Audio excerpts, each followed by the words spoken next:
Hey friends, welcome to episode 151 of the Fierce Calling podcast. I'm your host, Doris Swift. Thanks for stopping by and joining me today. My guest is going to encourage, inspire, and challenge you. Lori Ann Wood. We are talking about wrestling with faith and navigating life's detours to find the faith we've always wanted. Have you ever found yourself on a path you didn't choose, but it made all the difference in your life? In this episode, we're talking about wrestling with faith, asking deep faith questions, and the value of asking those questions.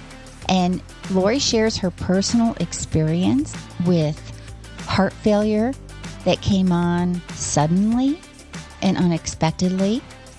And I know that this episode is going to encourage any listener who's going through a difficult season. And even if things are going well in your life right now, there are always things that we're going to experience. And so this is going to be a source of comfort and encouragement to you today. So listen in while I have a chat with Lori Ann Wood.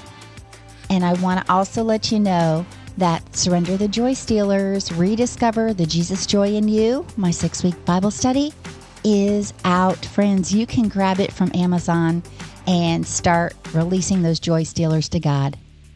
Stay tuned. Do you want to go deeper in your faith even while you're on the go? No matter how busy the season you're in, Access More has a library of faith-based podcasts to help you grow spiritually. With podcasts from Christian thought leaders such as Christine Kane, Lisa Harper, Taryn Wells, and Bob Goff. You can hear podcasts on religion, culture, family, entertainment, and so much more. Access More gives you a safe space to find inspiring conversations about faith. Start listening today at accessmore.com or the Access More app. From aspiring musicians to church worship teams, the worshipinitiative.com has resources for everyone. The Worship Initiative is an online training resource to help you learn and lead top worship songs with in-depth instrument tutorial videos, chord charts, and more. Alongside instrument training, we have devotionals for every song and training videos on how to be an effective worship leader from voices like Shane and Shane, Phil Wickham, John Piper, Ben Stewart, and more. Only at theworshipinitiative.com. Start learning and leading your team now by using the code SPARK23 for your first month free. Welcome back.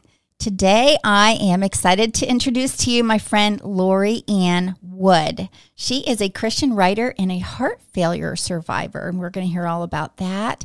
And she's a wife, a mama, and a grandma, which is near and dear to my heart.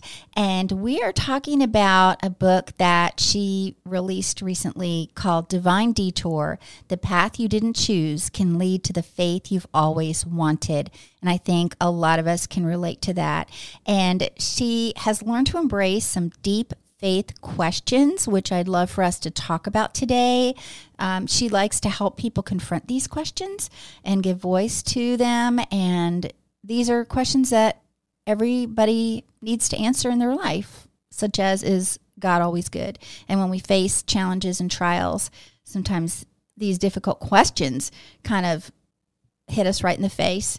And so we need to face those things and face what the truth is, actually. So I am glad to have you on the show today. I've been looking forward to this, Lori Ann. Great to have you. Oh, thank you so much. It's great to be here. Thank you. And I just, I can't wait to dive into this and talk about your book and talk about your experience that you've gone through. My mom recently experienced some health challenges with her heart, so it's come real close to home. And so I would love if you would share a little bit about your story and then how you are taking action where your passion, compassion, and conviction intersect. This all started really about 7 years ago. It was, if anything, I had a medical evaluation for a life insurance policy that was just kind of a nothing thing. And they did all the testing and they said, "You are so healthy. You have less than 3% chance of ever developing heart disease in your lifetime." And I remember that day, they actually came to the house and did the testing. And I was like, that didn't surprise me because I had no family history of heart disease. I had no risk factors for heart disease. If I listed all the things I was worried about, I would have had cancer up there at the top and a vehicle accident, but heart disease of any kind wouldn't even be on the list. Mm-hmm. And so that didn't surprise me. But just 3 weeks after that medical evaluation, I was actually in cardiac ICU at my local hospital. I had been told that I had end-stage heart failure from an unknown cause. And that was something that really rattled me. I just was not feeling well at the time. I thought I had the flu. I thought maybe I had pneumonia, and found out from a chest x-ray that I had a very enlarged heart. My Cleveland Clinic doctor later told me it was the largest heart she'd ever seen, which somebody at Cleveland Clinic telling you that she's the head of transplant there is not something you want to hear. But the fact that my heart was functioning at just 6% was what really concerned my doctors, because I didn't know it. I just, I'm a mom and I do all the things, and I knew I wasn't feeling well. I knew I wasn't 100%. I knew I wasn't my best, but I had no idea that my heart was doing so poorly at the time. And I did not have a good prognosis. Doctors, they don't tell you this at the time, but later they told me that they didn't think that I would leave the hospital. And then they said, maybe you have 90 days and then maybe 6 months. And then once I got past that, they're saying 5 years. And now it's been 7. But during that time, there was just a lot going on medically. I was flown to Cleveland Clinic, and I became my doctor's most critical patient for 1.5 years. And I wore a life vest for 9 months, which is an external defibrillator vest. Mm-hmm. And I just took a lot of medication, and I still take all that medication. But 9 months after I was diagnosed, I got an internal defibrillator and pacemaker. So I still have that. And I recently just got that replaced. And I really just kind of held on through that time, physically and spiritually. I just held on because it was a confusing, really rattling time. And I didn't have any improvement. I was holding on, and I was alive, which I later learned they didn't expect me to be, but I wasn't getting any better. And there were prayer chains going on 24 hours a day for me. And all of this, I had so much support and so much care, but I just wasn't getting any better. And then just to kind of tell you what a up and down roller coaster ride this has been, 16 months after I was first diagnosed, I had to have an appendectomy, which at the time I'm like, great, What else? What else can go wrong? Mm-hmm. And when nobody wanted to take my appendix out because I had such a weak heart, and they did a test, they do an echocardiogram to determine your heart function. And to everyone's shock, my heart was functioning at almost normal. Praise the Lord. It was just amazing. I was as surprised then as I was when I first got diagnosed. And I thought that was the end of my story. I thought, I have this story of divine healing and the answer of prayer and God's provision and trust. And I was ready to tell the story, and I did tell that story. And then 3 years ago, my heart function dropped, and I found myself in active heart failure again. So I have been on this roller coaster that at first felt like, God, I don't know what you're doing here with my faith, with my health, with my expectations and my future. But heart failure is really by definition a chronic progressive disease. And what that means is, for most people, medical science can help manage the symptoms, and there's a lot of symptoms that come along with it. And for some people, they can slow down the progression of the disease, but it ultimately only goes in one direction. And even though I was experiencing some spikes up during that time, the overall direction was still in decline. And so I've had to deal with these questions that you talked about, not only in that initial period, but in an ongoing basis. I revisit those questions often. Mhm. And I think that is how that, you talk about your passion. I I always thought I would write a book, but I never took time to do it, Mhm. like so many people. And this roller coaster of heart failure has brought that up to the surface, and it's made it a priority. And so that is something that I've tried to lean into, and just the value of questions. Hmm. Wow. It's so encouraging how you were talking about when you first went in and the doctors were giving you the prognosis and all of that, that it really is God who has the final say as to what happens with our life physically. And, so that is going to be an encouragement for someone listening right now, because sometimes doctors can give their best educated guess, but they really don't know for sure. But we know someone who does know for sure. And so you were talking about how you always thought you would write a book. That was before this health crisis, right? So what was it that you were thinking you would write about? That's a very good question, because I think as I looked back on it, we joked, my husband and I would joke about, maybe I'll write a book about children's birthday parties and how to take a vacation on the cheap, or all these things that I felt like, okay, maybe I could be an expert in that. And I was kind of waiting around in my life to figure out what I was an expert at. Mhm. And I was busy raising children. I taught college for 25 years, and I just never felt like I was at a point where that book should take priority and that I was an expert in something that I needed to share with people. And so I didn't ever write it. Yeah. I'd love to write, I love to read, but I didn't feel like it was something that I was prepared in that stage of life to do. And I I think a lot of times about, there was a quote that came up in one of my heart failure groups, and it said, "Not all storms come to destroy your life. Some storms come to clear your path." Wow. And that's really what happened to me, because after heart failure, I could not really stand up and do a lecture for 2 or 3 hours at a time. Mhm. But I found that I could sit and type at a computer all day long.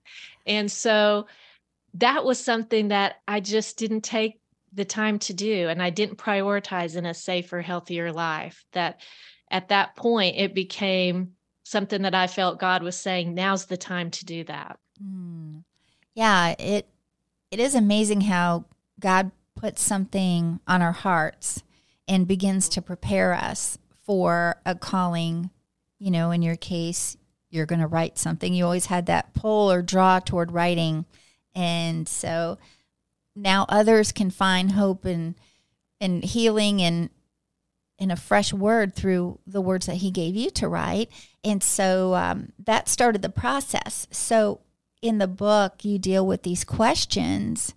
And how did those come out? Did you had said something when I was reading some information in your bio and all of that. You had began journaling, and then you started a blog, right? Mm-hmm. Tell us about that. Yes. That was a funny thing, because I remember my friend dropping off a little notebook in my ICU room, and she probably thought I was going to write down medical instructions, or, how to take care of the kids while I'm gone, or phone numbers or something. And what it became is when I would wake up in the middle of the night in the hospital, I was just writing down really raw emotions and questions, kind of angsty statements to God. And I was just kind of pouring out. And I didn't ever expect to read it again. I never expected to open it again. And I really thought once I got out of the hospital, my life would come back together and I would forget all about that notebook. But as you know from what I said earlier, it didn't really come back together. And so my husband said, I hope you're writing this down. You need to be writing down what's going on. And I didn't want to write it down. I didn't want to relive it. So I resisted for a long time. And then I finally started to do it because I started to see God working in little ways. And I thought, I don't want to miss this. I don't want to forget this. And so I started writing down, and then it became easier for me to keep people up to date on a blog. And so I started keeping a blog, but the blog quickly, as my health was just not changing, there wasn't much to blog about. I started blogging about my faith in that situation. And that's when people started saying, wow, I don't have heart failure, but I really relate to what you're saying in the faith realm. And so I started writing pretty frequently, and I started writing for publications, and I just was pouring out all of these thoughts that were coming out of my head. And at some point, I had a lot of material, but I didn't know, I didn't feel like I was an expert in anything, and I didn't know how that would come together. And I looked at it all. In fact, I put each one on a sticky note, and I just put them on the back of a couple of doors and just kind of stood back and looked at them. I thought, there's no way any of this goes together. I can't see it. And it wasn't long after that I was studying in Matthew about Jesus's, I'm going to call it a detour into the desert right before he started his public ministry. And I realized as I looked at all the writings I had done that those 3 temptations were the same 3 areas that I was addressing in my writing, in the desert that I was detoured into. And then I realized that we call them the temptations, but any temptation is really just an internal question that we're asking.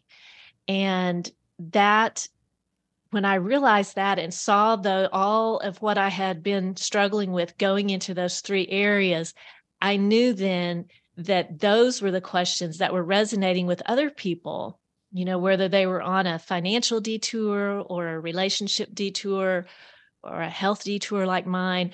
They were seeing that same theme, those 3 questions running through. So the one question that we talked about earlier is God always good, right? So how do you help people through these questions and, when they're dealing with that? Because I love how you said that temptations are internal questions. That was really pretty profound. So tell us more about that and how you help other people work through these questions and what they are. Yes. One of the things I realized was that, for me, and it resonated with so many other people, is that I had been a Christian all my life. I was raised in a Christian home. I don't remember ever not knowing about God or not believing that he was real. I just don't remember not having that. And yet I got to that point in my life with this health crisis, and I started to ask some really basic questions. And I was kind of embarrassed about it, to be honest, because I thought, how did I get to this point in my faith and still have these really basic questions like, is God always good? And I started to realize other people were having basic faith questions, people I considered to be faith mentors or faith giants. They're like, no, I still struggle with that. And so what I'm trying to do in the book and in my writing is to really give people permission to ask the questions, because even in the book, I don't necessarily give a pointed answer to a question, but I set up a framework where people can look at that question in light of their own experience and their own life and really ask God those questions. Because I think one of the dangers is we get into, maybe we've been a Christian all our lives, but I think we get to this point where we've been a Christian all our lives. We think we can't ask those questions because we should have it all together. We should portray this image of Christianity of having the answers. And I think what I started to realize is that the value really lies in the question, because, you think of so many places in Scripture, the Psalms, Lamentations, in Job, so many places where questions are just asked, like, why? Where are you? How long? And that's okay. That is a way to keep connected to God in those hard times. I found that my alternative was to just walk away and be silent to God, because I was not feeling it. I was not feeling in a praiseworthy mode. I was not feeling particularly close to God. And so the alternative was for me to just take this little fragile faith I've had all my life, this little family heirloom that I'd built, and put it on a shelf and walk away and say, I'll bring it down off the shelf when my life comes together. But when I was doing that, I was shutting God out, and I was at risk of really walking away from God permanently. So I got that faith down, and I said, no, I've known this God too long. I'm going to wrestle with it. I'm going to ask. I'm going to poke and prod and contend with God, because we've been at this too long to let this go. And I found that that was exactly what my faith needed. I needed to get down in there and ask those questions. And to be honest with you, I didn't always get an answer, but I always got this communication with God, which is what I needed so much more than the answer that I thought I needed. That was so beautifully said. And I know that it's going to encourage someone today, because there are so many times in our life that we face trials and struggles and different things in different seasons of our lives, and it's different for every one of us. And there are so many who will turn from the faith because of something like that, and then hopefully will return. But it's so powerful how you made that choice, that even that little mustard seed of faith that you stuck on that shelf, which I love how you laid that out for us, because you could just see the whole picture of that happening, that mustard seed of faith. It just is so powerful, because it truly emphasizes really what that scripture means, like a mustard seed of faith, and that it was more precious to you to fight for it than to walk away from it. Because sometimes people might feel like it's easier to walk away, but it's actually harder, isn't it, Lori? Is that what you found? I do think so. I think, especially for those of us who have had that upbringing and that connection with God, it's just something that I was pulled to resolve. I could not look back on my life and say all of that was for nothing. And so, one of the things my husband said early on in this journey, I think it was my first stay in the hospital. He's a runner. And so while I was in ICU, he was missing running. He was like, I'm not running. This is not good. So finally I was doing well enough that a friend came and sat with me, and he was able to run, and he came back and he said, I talked to God on the run. He's a very spiritual person. He's always way ahead of me in the spiritual realm. And he said, and I know now that even if you don't get better, it's going to be okay. And I was not happy to hear that at that point in my life. It was hard to hear, because I was fighting, medically and physically, but we later laugh about that, because he was so far ahead in what he was thinking spiritually. And we talked about it later, and he said, what I meant was, you're trading what you can't keep for something you can never lose. Mm. And I thought that's so good, because all these prayers that people were praying, I wanted an immediate resolution to those Yeah. prayers. I wanted to be back doing what I was. I wanted my life back. And what I discovered was that the power of prayer wasn't in that immediate resolution. It was in establishing this relationship with God. And part of that was asking these questions.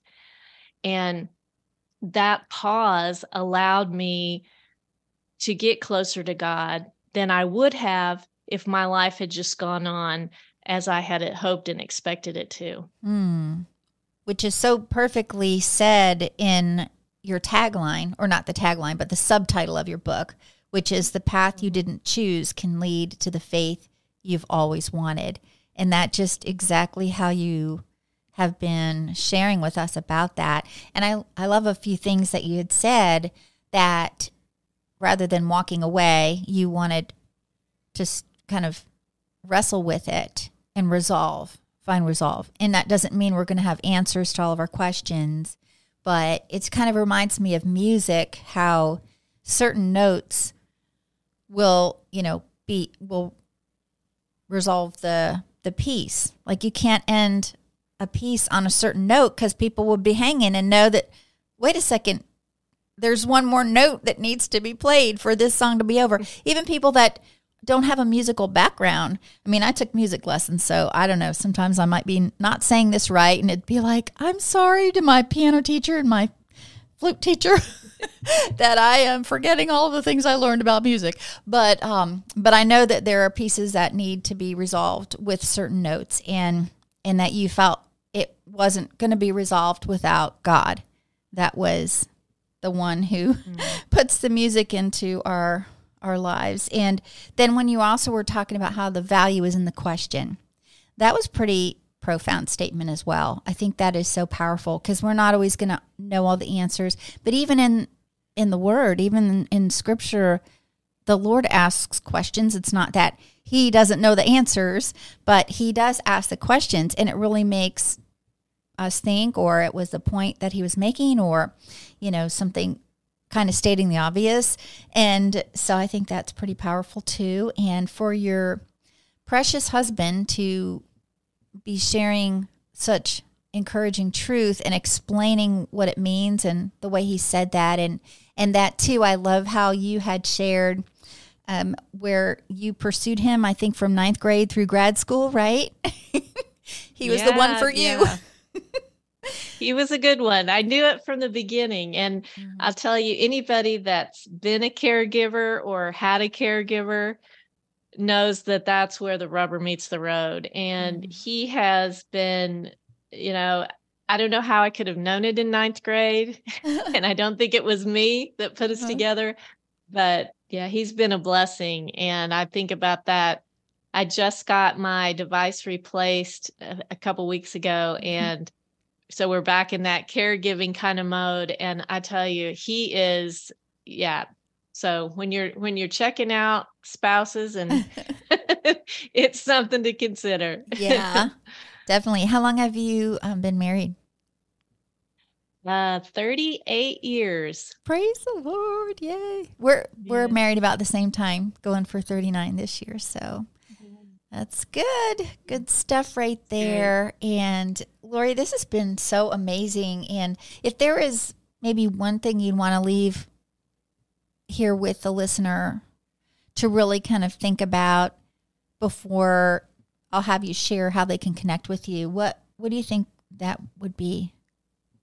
I think one of the questions that, for me, I was kind of in a position with my faith where I was equating God's goodness with how well my life was going according to this plan I had set out for myself, which when you look at it, that seems kind of ridiculous, because God's goodness shouldn't depend on some plan I conjured up in my head, but that's how I had done it. And I think one of the things that was super helpful to me is that sometimes our story or the part of the story that we're playing in God's bigger story doesn't resolve neatly in our lifetime.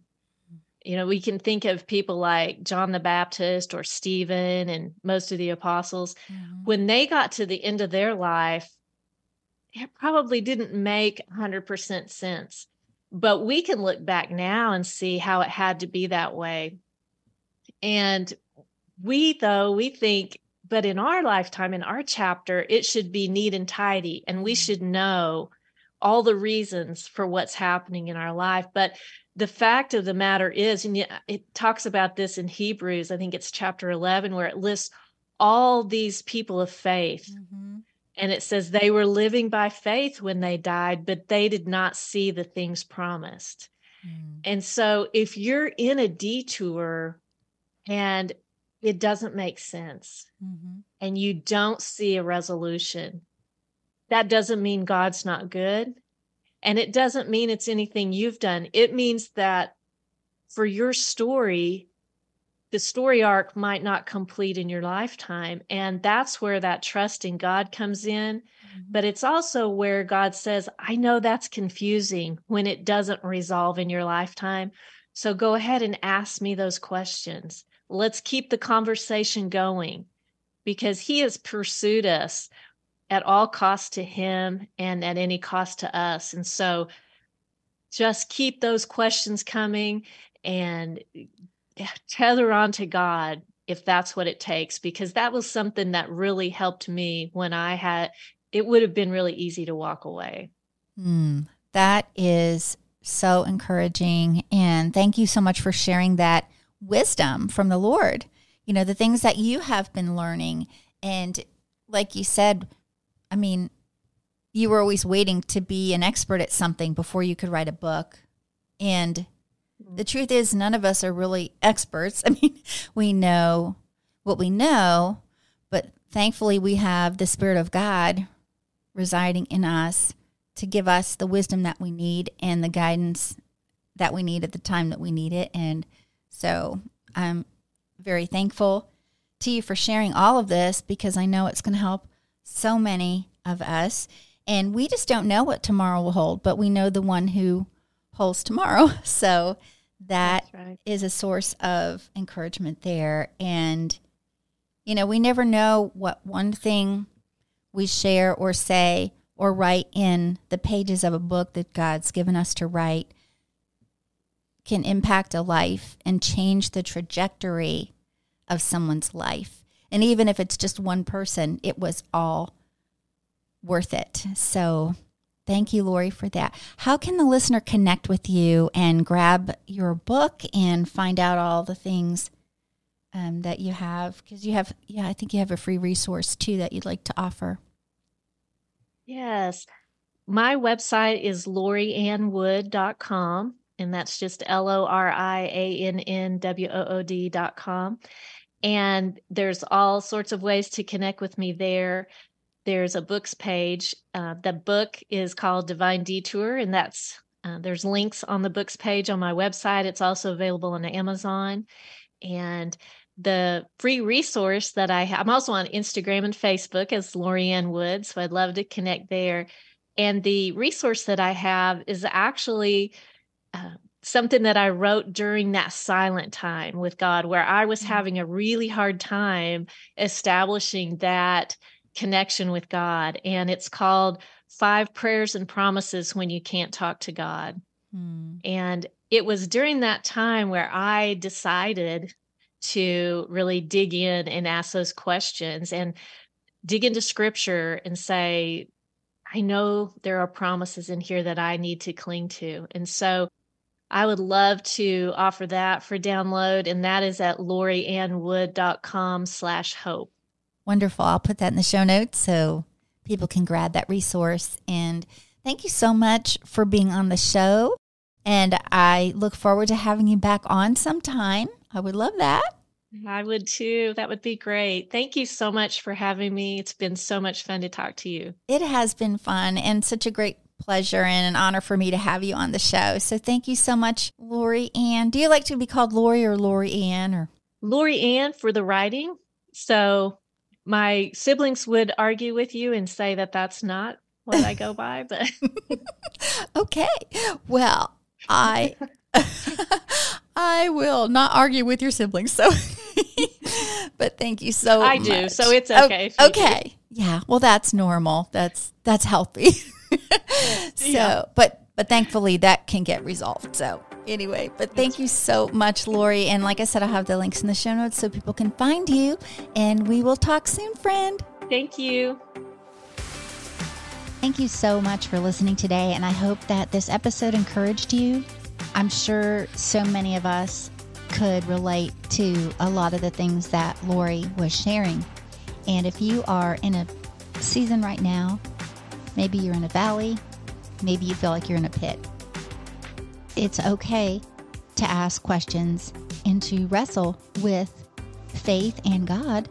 He's not afraid of it, and He wants us to come to Him with all of our fears, with all of our questions. He is the perfecter and finisher of our faith. So we can rest in Him, and He knows best. And like I said in the show, we don't have all the answers, but God does. And that's all we need to know. That's the best answer we can get is, who knows everything? Well, God knows it all. So we can trust in Him. So friend, thank you so much. And I will have all the links in the show notes for you, for Lori, so you can reach out and connect with her and grab her book. And Surrender the Joy Stealers, Rediscover the Jesus Joy in You. My 6-week Bible study is out and available, Amazon.com. So check that out, friend, and grab a copy or two and go through it with a friend. And I hope you join me next time when I talk with another woman who's taking action where her passion, compassion, and conviction intersect. Until then, friend, have a blessed week, and I'll talk to you soon.